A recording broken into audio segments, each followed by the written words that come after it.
Hello and welcome to Property Question Time. I'm Stephen Galpin and we're coming to you from our Canary Wharf studios here in the heart of London. And joining me today to answer the viewers' questions is John Howard. John is a property developer, author, mentor and investor. Welcome, John. I am, Steve. Normally you say I'm a good friend, but obviously not today. I don't know what's wrong. Something's gone wrong there, obviously, today. I don't want to spoil you. No, okay, fair enough, fair enough. Okay, John, the first question we've got to address is this.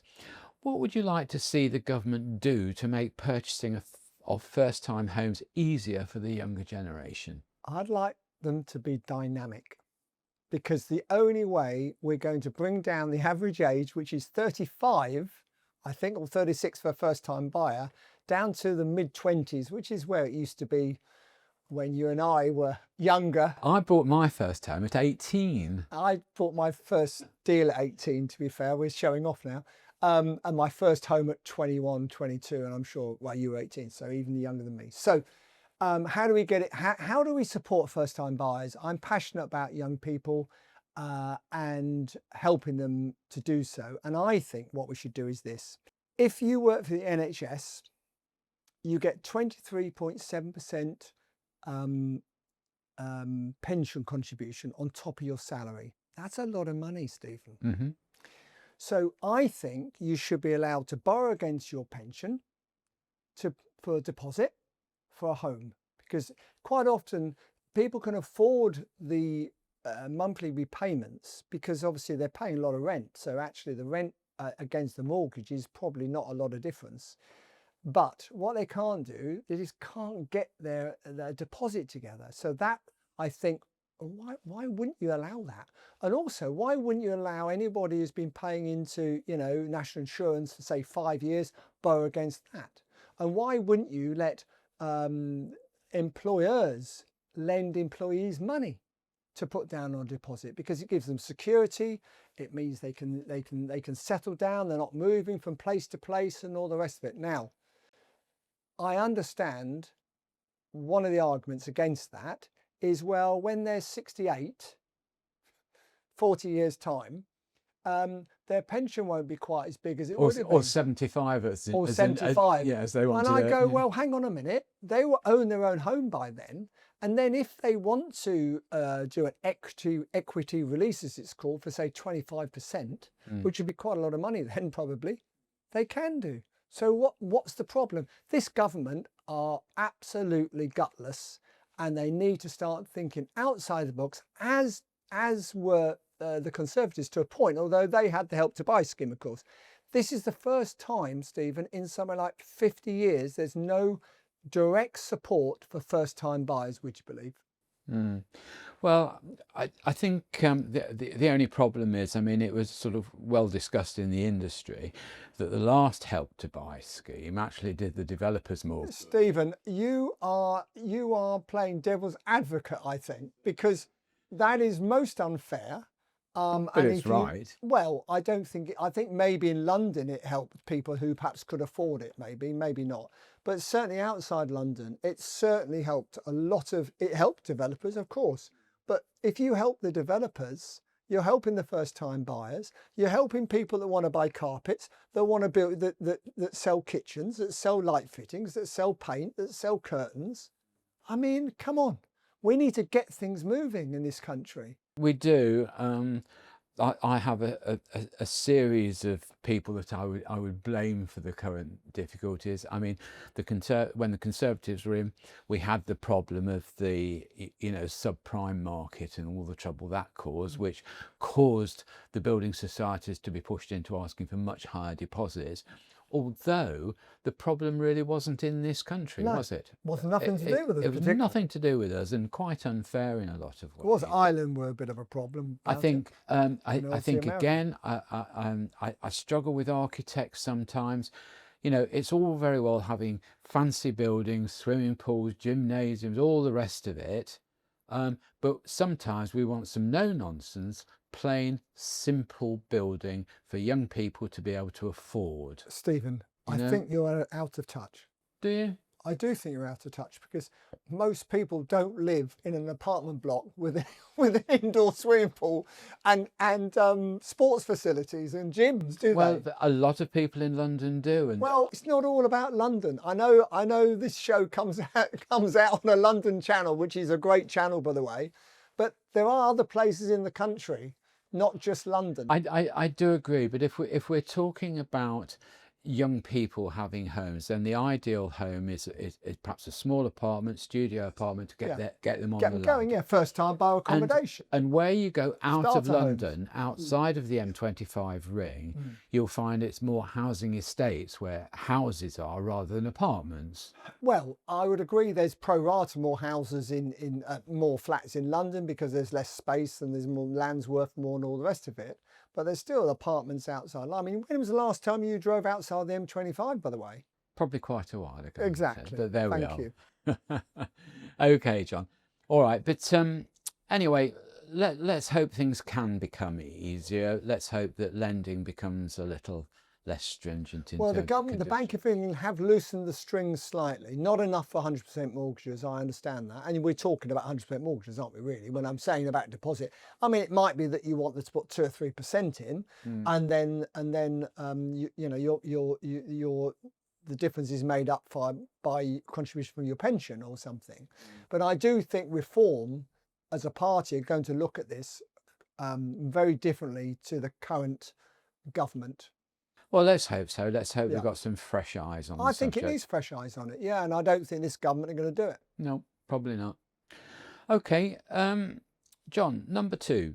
I'd like to ask the experts if what the government has done to increase the speed and volume of providing new homes is actually working.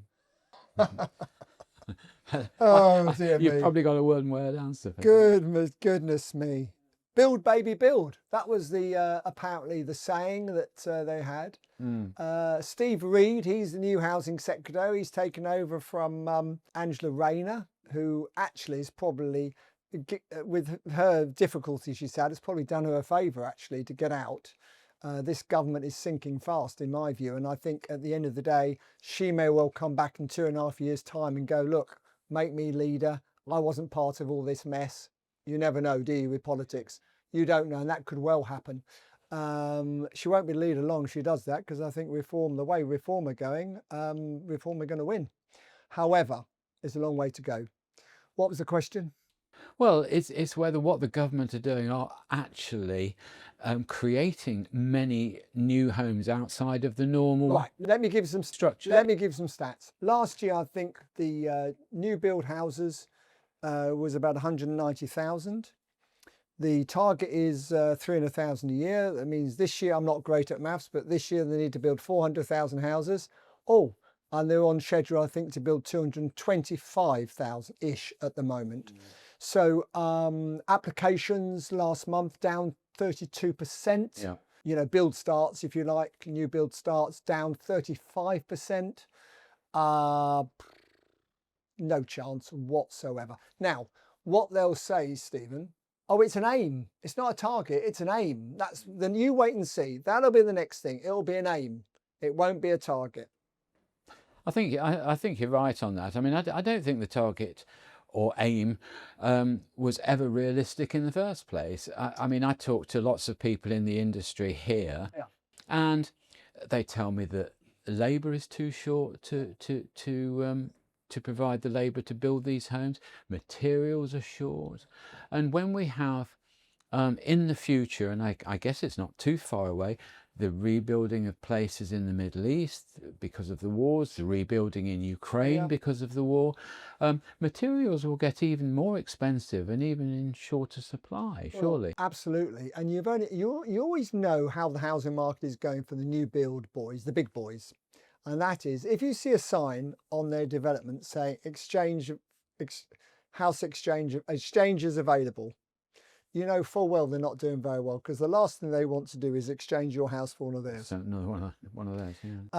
But on top of that, Angela Rayner said she was going to get rid of all this green nonsense about bats, about red-crested newts and so on. Now, in my experience, and I've got it at the moment with bats especially, is that is just a total just totally not true. You know, the amount of reports you have to have for these bats, you know, it's just bonkers. You have one set of reports done, then you need another one, then you can only do some certain times of the year. So if you don't have them done within the time period, you have to wait another 4 or 5 months to get planning. It's absolute madness. And the new planning rules, the new ideas are meant to be coming out now at Christmas time. Whether they will or not, you know, it's been delayed again. All this idea that, you know, they're going to streamline it. I mean, I don't see how you streamline it, because people will object. And I mean, at the moment, I would say average planning application, and we do some bigger stuff, but we do some smaller stuff as well. And I would say, on average, the applications are taking at least 6 to 8 months to get through. Yeah. Crazy. I mean, for a reasonable Crazy. development here in London. Oh, the big jobs. I mean, Probably 2 years. You're talking about a 5 or 6 year project. Oh From yeah, start to finish, absolutely. Start to finish, absolutely. And of course, you don't know where the interest rate's going to be. Okay, you can hedge it and something. On a big scheme, you can hedge the interest rate probably, you know. Well, but I mean, it's very difficult to know where the market's going to be. I've talked to developers who've actually paused developments, because they say if you're building something that's £1 billion, you can't get up halfway and say, well, I'm going to take a break now because the market's not right. No, I mean, with blocks of flats, the problem with blocks of flats, and why house builders, the name says it all, isn't it really? Why the national builders don't like flats is because you're totally committed to building it before you can sell anything. Whereas with houses, as soon as the market starts to turn, they close the site. Yeah. Okay, well, that's all we've got time for in this half of the show. So join us again after the break, and I'll be asking John more of your questions. Welcome back to part 2 of Property Question Time with John Howard, who's joined me all the way from Ipswich. I have. Great short journey these days, hour on the train, really? Much cheaper property in Ipswich than London. Really? Okay. Yeah. John, given that August property sales figures are down, what do you think the trend will be over the next couple of years, as in addition, the reduction in interest rates seems to also be slowing? We own a number of estate agents in Norfolk and Suffolk, and we had quite a decent July that was interesting.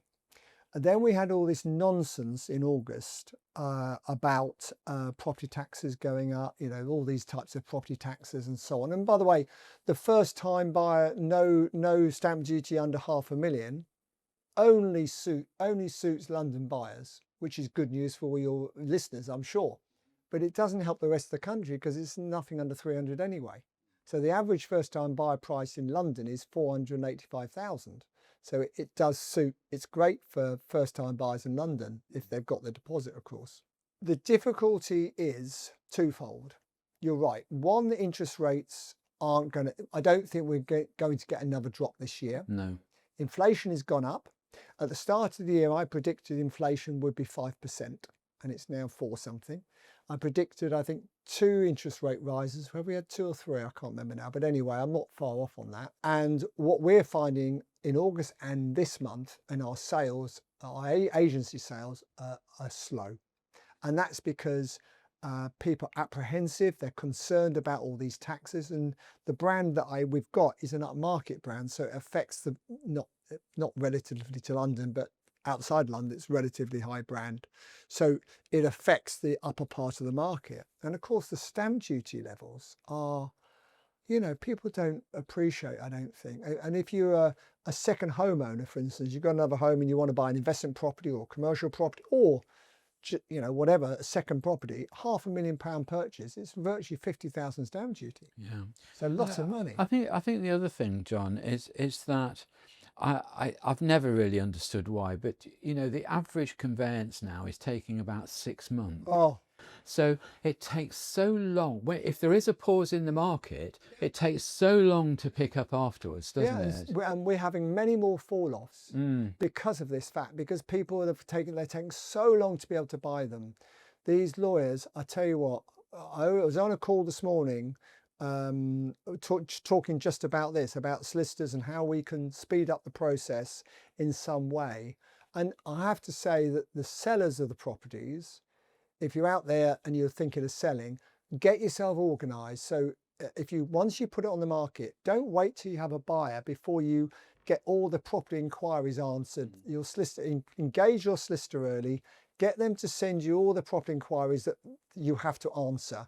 So get all that out the way first. So when you have a buyer, they're not waiting 6 weeks for you as the seller to come up with the information, because that will help. Yeah, that will help. I should explain to perhaps some of our younger viewers that many years ago we had something called the sort of seller's information pack, which was a compulsory sort of process whereby before you could put your property on the market, you would have to provide all the searches and everything else in a pack ready for that purchaser. Similar to what you do with an auction property. Yeah, absolutely. So, and I just wonder, John, should we be bringing something like that back? Well, it didn't go down very well, did it? And I was surprised at that, because I thought it was a really good idea, but people didn't like spending 500 quid before they sold the house. No. Well, it doesn't show a lot of commitment, does it?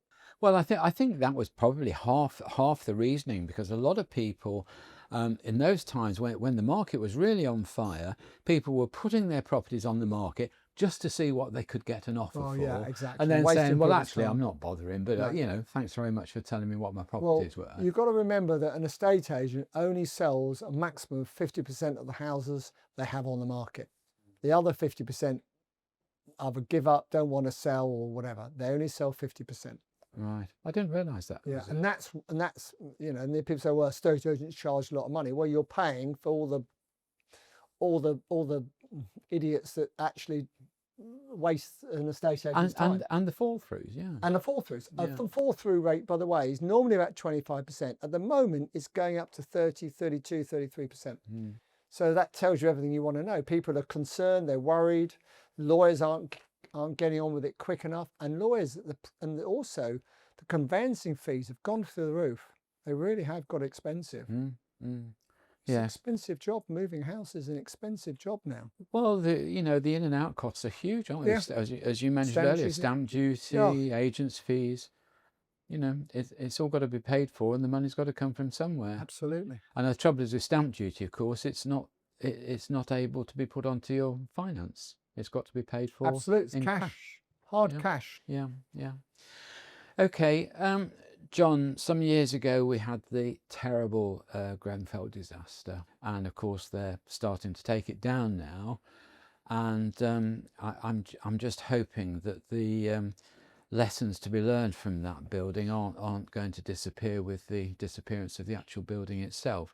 But although it's some years behind us, have the required remedial works on existing buildings now been completed? And if not, why not? Okay, so I'm very much involved in this, as you know, because in Ipswich we are recladding 215 flats on behalf of the residents. Big job, and that is all funded. The cladding grant is a government grant given to residents. And it comes from the Levelling Up Fund. So if people didn't know what the Levelling Up Fund was set up for, or what it did or does, that's what it does. So we're very much involved in that. We've cracked on with the one we're doing, we've been asked to do very, very quickly. We really have. And we were on the ball, we're organised, we know what we're doing. And it still will take us a year and a half to get on site. So we're aiming to get on site in March next year. So that's taken us a year and a half from when we first purchased the block. There's a tower block which is separate, which I won't bore you with, but basically the 215 flats. And at the moment there's 5,000 blocks still to do. So the government want them all done by 2028. Will be done by 2028. But I would say to get everything done will take you to 2035, I would have thought, because, and I said, it's taken us a year and a half to get on site from tender, organising the, organising the tender, going to tender, organising the residents, and then now we have to go to what's called Gateway, which is the new government safety office in central government. So once the building regulations, the local council have accepted it and it's all okay, it gets checked again by what's called Gateway, anything over, I think, 70 metres high. So that they are 4 months behind checking everything, which you can sort of understand. And I don't want to slag them off, because to be fair to them, they've had a lot of applications that have got halfway through and gone, this is wrong, and had to push it back. So we've had ours double checked before we send it in to make sure it's correct and there aren't any mistakes with it, which hopefully there aren't. But 215 flats to reclad is a big undertaking. It is indeed. And just tell me, the certificate that you actually get when you've completed any remedial works on or outside of your apartment, the certificate is given per individual flat, isn't it? This is where, yes. And this is where a problem comes. This is where the problems have been in the past. So the one in Ipswich, for instance, the local authority, who we're doing a favour to, because if we have to vacate the flats, if the tenants have to come out or the lessees have to come out, under the rules, the council has to rehouse them. Well, they can't rehouse 215. And the good news for them is we think we can keep everyone in place. So we've done them a serious favour. Yeah. The problem is that in the past, they would give completion certificates on the individual flats. Yeah. So in Ipswich, on the ones that we're sorting out, they're giving them individual completion certificates per flat, so they could get mortgages on them, but the overall building never got a completion certificate off the local authority. I know. So that's how they got round it in those days. In the building I lived in, there was some work to be done, and done on each individual flat. Yeah. But they wouldn't issue the certificates until the last flat had been completed, which actually meant that for a period of nearly 2 years, nobody could sell their flat. No, absolutely. And now what's happening, because every 5 years, these are being checked now, every 5 years. So even if you've got a building that was done 5 years ago, they're checking them. And if there's anything changed, anything not quite right from when it was first built, it's holding up sales in that building. It may just be quite a simple thing to put right, but it's stopping sales happening. So all the time, these tower blocks in a way are being blighted a little bit by the situation.